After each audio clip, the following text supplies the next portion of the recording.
Summer, it is 5,500,000,000 people, which is a net increase of 2,400,000,000 people, which should give us some cause. More amazing statistic is that half of those 2,400,000,000 people will soon have their own late-night TV show.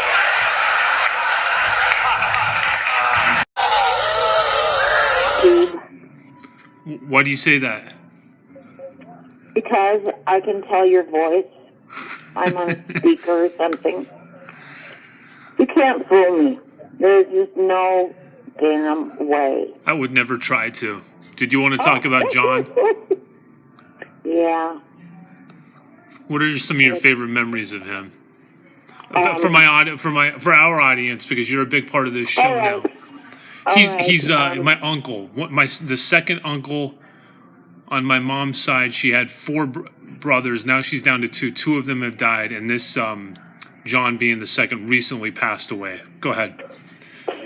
You know, there were so many years between all of us. Let me tell you my very favorite memory of when we lived in North Dakota. It was cold and we couldn't go out, and so my sister, your Aunt Sienna, and I took Paul and John to play house, and we tried to dress them up like little girls. John's name was Marie, and Paul's name was Paula. That's creative. We could not make Paul look like a girl. Could have been that 5 o'clock shadow. Well, John was a big guy.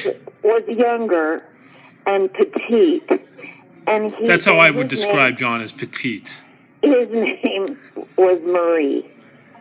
Okay, so Paul, I can't think of who to compare him with, but it was funny that he always wanted to play dress up with us, and I would put leotards on their head to make them pretend they have long braids. No matter what we did to Paul, nothing worked. Which brings us to 17 years later, or whatever it was. He and Veronica came over to our house, my house, where we lived, and Paul asked me if I had a dress that he could borrow.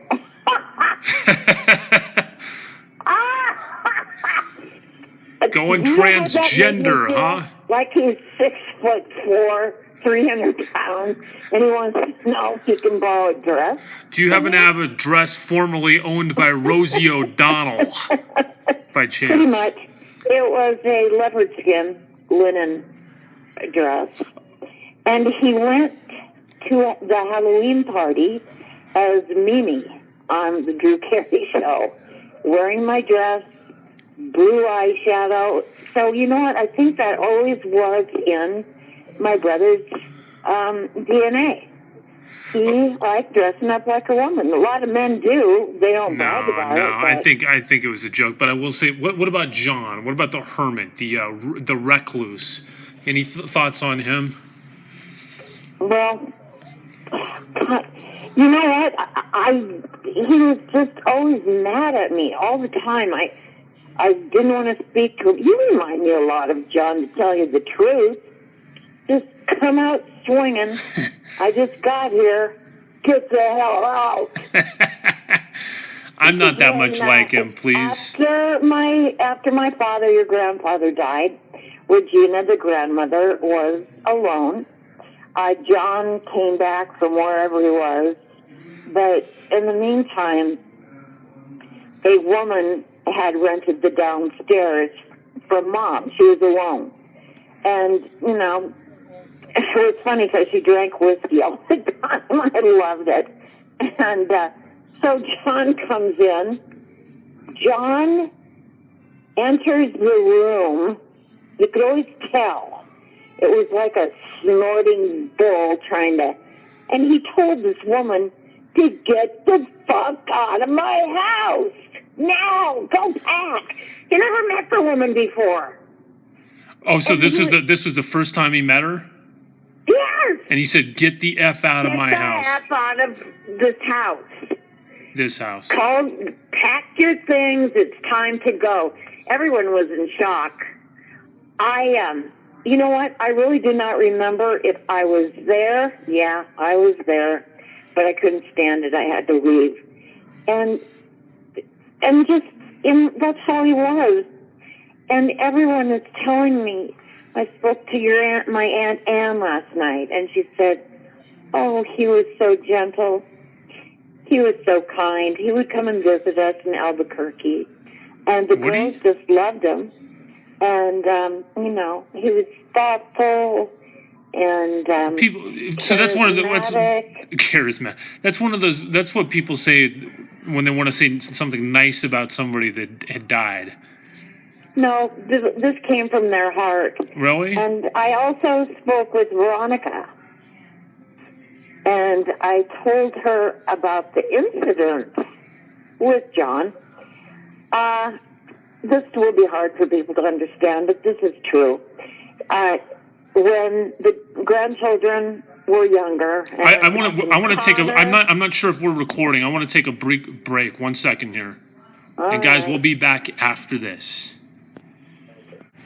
Okay, thank you for staying with us. We're back with Susie, and was going to go into another story about John. As you were saying, I was saying the different relatives that I've spoken to since John's death, Valentine's Day 2017, was a shock to me, actually. There has been rumor, but, I don't want to make John into some kind of, I don't know. It was a split personality, I guess, is what it is. And Veronica was telling me that after Paul, your favorite uncle apparently, after he overdosed, I would say 65, Darva said ought to do it. Mom, was it? Too bad this isn't about Paul, but this is about John. What room? This is the opposite of Paul. Okay. 423? So here's a dream. Okay, we're going to get back to you, okay? Unfortunately, we've got to cut this short. I'll talk to you soon. Okay, no, I'm still with you, ma'am. Chubb here, we're here with Susie, and you were continuing that story. We should be okay now, but we've only got a few minutes left. All right, well, it was interesting. I'm just saying it was interesting how we all had a different relationship with your John. Hey, Susie, this is a comedy show. All right. That's why you're... Keep going. He was. This is an NPR. Dying of cancer. He just never was funnier. I had no idea he was ready to die. That guy was really something else. You haven't talked to him in a long time, have you? You haven't. He's dead. Yeah, but when was the last time you talked to him? Oh, let me see. We went skiing together in the 70s. The only thing he ever said to me was, when Sister Mary's husband killed himself, committed suicide, what have you, it was a very moving experience. There was nothing funny about it, but you wanted to know. John and I were walking outside, and John was having a smoke, and he said, gosh, I would have been nicer to him if I knew he was so depressed. You can't think like that after the thought. Maybe that's what caused him to be depressed. It was everything. How would you like to be stuck in the house with grandmother, Mary, 2 little kids, and John? It was, and Rich. An absolute nightmare. And Rich just must have thought to himself, can I do this for the rest of my life? One final thought. 2 weeks before, I saw Rich maybe 10 or 11 days before the death. Uh-huh. But 2 weeks before that, maybe even a week before that, he appeared on your late local news. And I caught the end of the segment. He was on your late local news. Something about a dog, something about the local sheriff's department doing wrong. I want you to find out for me what the hell happened there. What was that? Mr. Techno, You need to do that. I can help you with the years, but you're gonna. You talked to Mary about what that was. What was that? And did that push him over the edge? What, being on a commercial? No, he was on your late local news. There was some sort of segment. What pushed him over? We're talking about Rich here. Hello. He was on 9 News or Channel 4.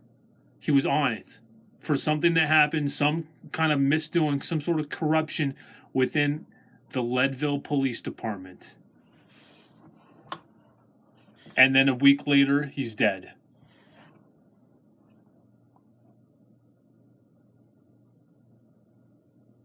Are you still there?